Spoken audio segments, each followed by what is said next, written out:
everyone. When I was a child, my favorite game to play was collecting stones. I used to walk around in the kibbutz when I grew up, looking at stones, collecting them in different shapes and colors. There was nothing really special about these stones, but they were like magic to me.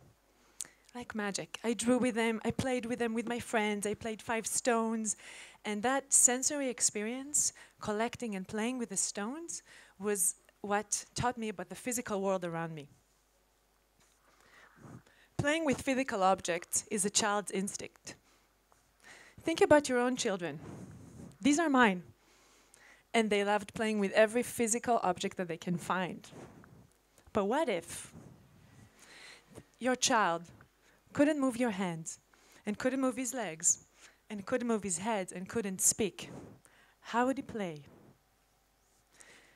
Meet Keren. Keren is 6 years old. She suffers from quadriplegic cerebral palsy, which means that she cannot control most of the muscles in her body. Keren can't talk, she can't walk, she can't feed herself or take herself to the bathroom. It's very hard to play with Keren.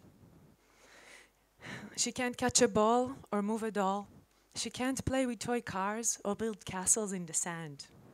For Keren, playing with other kids is almost impossible.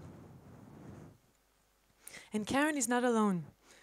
There are 1 billion disabled people in the world. They make the world's largest minority.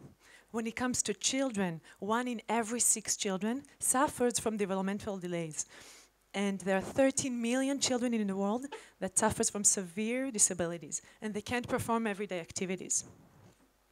There are many different rehabilitation tools and games for these kids, but these tools take hours and hours of practice and work, and all that they do is try to get these kids to move better. But instead of trying to get these kids to improve their motor abilities and be like every other child, we take what they can already control and use it to make their life more fun. My name is Maayan Cohen. I'm a maker, an interaction designer, and the founder of EyesCanTouch. EyesCanTouch is the simple, easy, and intuitive solutions for kids with disabilities to play. It's the Xbox of physical things. It's the PlayStation of kids with disabilities. It's a one-of-a-kind tool that helps kids with disabilities to control physical objects just by moving their eyes. So how does it work? We take physical toys, we take them apart, we make them smart, we add sensors to them, and we connect them to gaze tracking technology. We focus on physical things because they hold the magic that connects kids together. Within them lies the power of social interaction. So where are we now? We built 2 prototypes. One is the robotic spiders that you can see right there, and a motorized xylophone that you can control just by your eyes movements. And we plan to build much, much, much more. We were selected for the LinkedIn for Good program, which means that we won $10,000 from LinkedIn in investment, and also we have guidance from them through the development of this product. And our next goal is to develop a series of games and develop a 1 unit that can control them all. And we're looking to raise $500,000 to do that. When Keren played with our robotic spiders for the first time, she did not stop smiling. And that feeling of joy that you see right there is what we want to spread to every child with disabilities. We want to invite you to join us and connect kids all over the world and make it possible for every child to play.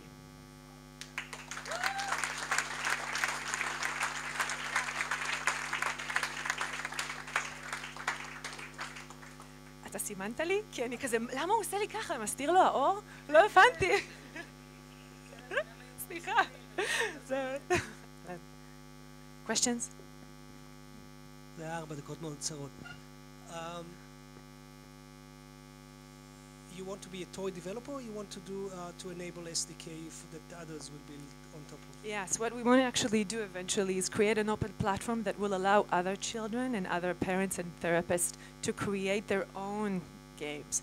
So we're creating the platform that will allow you to connect every toy that you would like to this capsule, basically.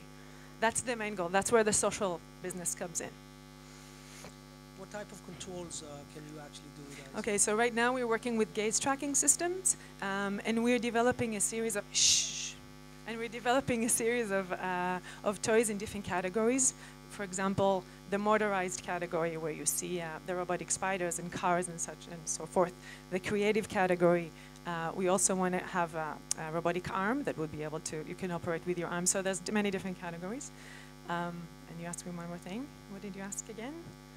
There was one more? No, that's it? Okay. Oh, yes. What can I control? So I have, this is connected to gaze tracking systems. We want it to be connected to other assistive technology devices. So kids who are able to move a little bit, you know, would be able to use it to their own needs. So not only gaze tracking.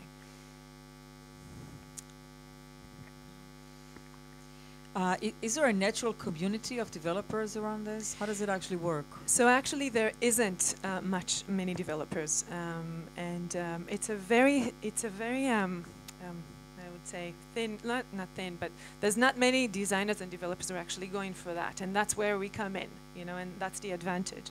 There are different games that are available for these kids. Most of them are digital, so we are basically, you know, focus on the physical world because we actually believe this is where the power is, but there's not many players there at all. Actually, hardly any.